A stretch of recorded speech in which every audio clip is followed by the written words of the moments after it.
नमस्कार साथियों, स्वागत है आप सभी का आपके अपने YouTube channel Dhanraj short hand academy steno classes में। दोस्तों, आज का हमारा डिक्टेशन है आनंद आशुलिपि मासिक पत्रिका प्रतिलेखन संख्या 17 व 18, गति 80 शब्द प्रति मिनट। तो आइए स्टार्ट करें डिक्टेशन 5 सेकंड बाद। स्टार्ट। महोदय, इस देश के लोगों ने अपनी नियति हमारे हाथों में सौंपी है। विराम।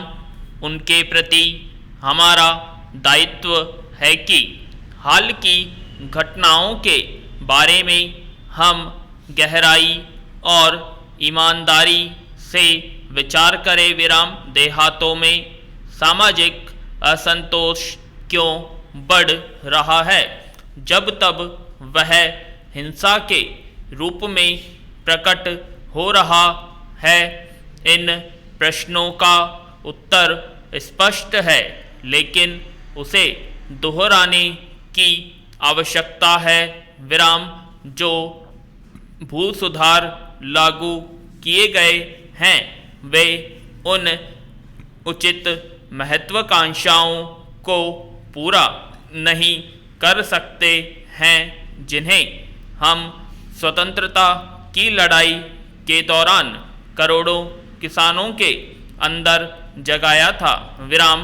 हमें गांवों के गरीब आदमी के लिए संतोषप्रद काश्तकारी प्रणाली को लाने में अभी भी सफलता नहीं मिली है। विराम। हमें अभी भी ऋण और खेती के लिए आवश्यक चीज़ों के वितरण का ऐसा तरीका निकालना है जो छोटे किसानों, काश्तकारों और भूमिहीन श्रमिकों को कृषि की नई व्यवस्था में भागीदार बनाए। विराम। पैरा। ये किसी किताबी समाजवाद या शास्त्रीय समतावाद के विषय नहीं हैं। ये राष्ट्र के राजनैतिक और आर्थिक जीवन के अनिवार्य दबाव है जिनकी कोई भी सरकार चाहे उसका कैसा ही स्वरूप क्यों न हो उपेक्षा नहीं कर सकती। विराम। अगर हमारी राजनैतिक प्रणाली को सफल होना है तो उसे भूमि सुधारों की कसौटी पर खरा उतरना होगा। पूर्व में हमने यह निश्चय व्यक्त किया था कि शीघ्र हम सभी रियायती खाद्य आयात बंद कर देंगे। विराम।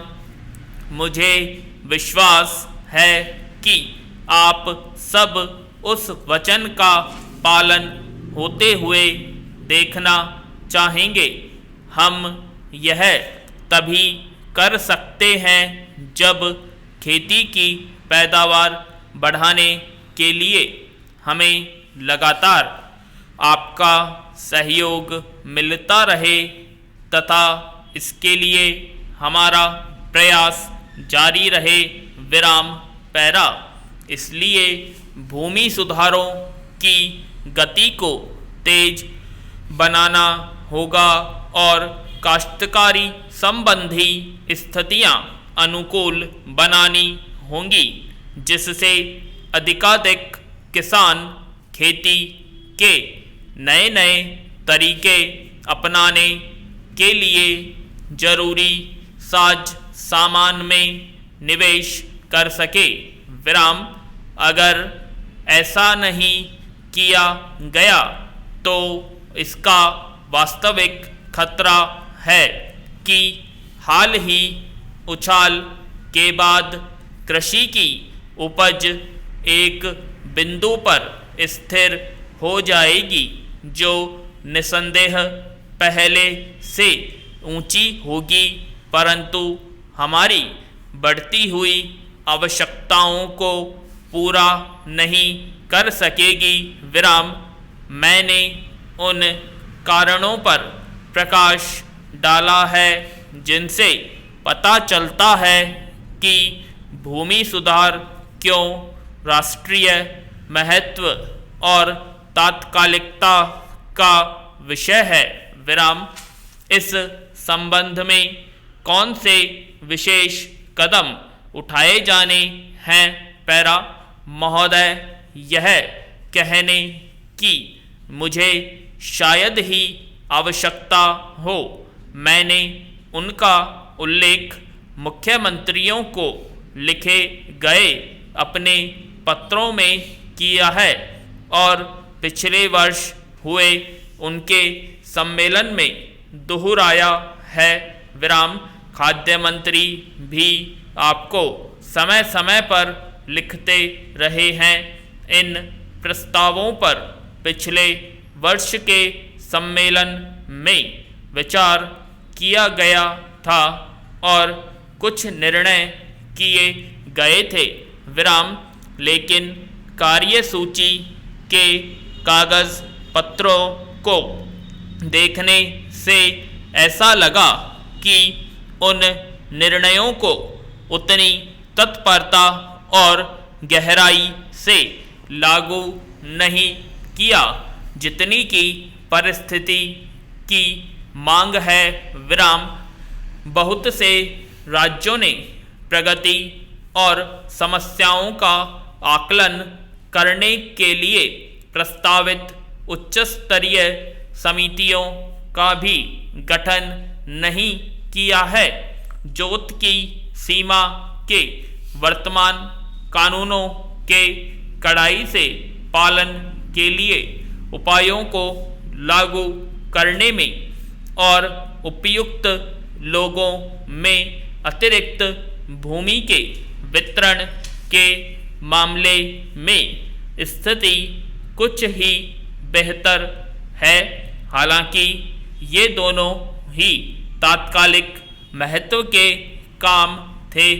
विराम। दीवानी अदालतों के क्षेत्राधिकार के निषेधात्मक कानून अभी भी अधिकांश राज्यों में बनने हैं। देश के कई भागों में जमींदार अब भी भूमियों का पुनर्ग्रहण करने के अधिकार का निर्बाध उपयोग करते जा रहे हैं। विराम। अधिकांश राज्य अभी भी जोत की वर्तमान सीमा में संशोधन करने के सर्वाधिक महत्वपूर्ण प्रश्न पर कोई निर्णय नहीं ले सके हैं। विराम। हालांकि वह कार्यसूची का एक प्रमुख विषय था। विराम।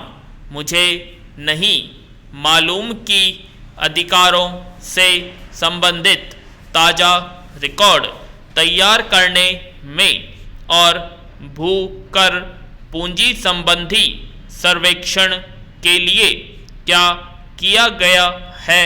यद्यपि इसके बिना कोई भी भूमि सुधार सार्थक ढंग से लागू नहीं किया जा सकता। विराम। पैरा।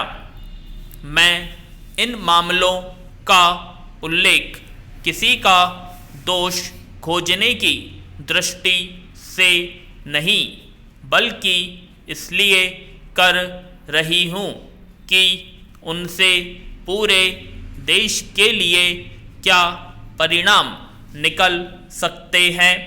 यह प्रश्न पैदा होता है, क्या हम यह सब काम शिथिल गति से चलने दें? क्या इससे जनता की मांगों की पूर्ति होती है? क्या इससे सामाजिक असंतोष थमा रहेगा? मैं चाहती थी कि मैं इन सब का जवाब हाँ में दूं, पर राजनीतिज्ञता की मांग यह है कि हम न केवल आसन्न खतरों को समझें बल्कि उन्हें समय रहते उठा लें। विराम। सुधार के कतिपय सुनिश्चित उद्देश्यों के प्रति हमारी वचनबद्धता के साथ साथ उन्हें पूरा करने के लिए समयबद्ध कार्यक्रम भी होना चाहिए ताकि उद्देश्य पूरे किए जा सके। पूर्ण विराम। तो दोस्तों ये थी हमारी आज की आनंद आशुलिपि मासिक पत्रिका की प्रतिलेखन संख्या 17 व 18 की डिक्टेशन, जो कि 80 शब्द प्रति मिनट की गति से बोली गई थी। आशा करते हैं आप सभी को ये डिक्टेशन पसंद आएगी, तो प्लीज़ कमेंट बॉक्स में कमेंट करें और अभी तक आपने हमारे चैनल को सब्सक्राइब नहीं किया सब्सक्राइब करें एंड वीडियो को लाइक और शेयर करें। धन्यवाद।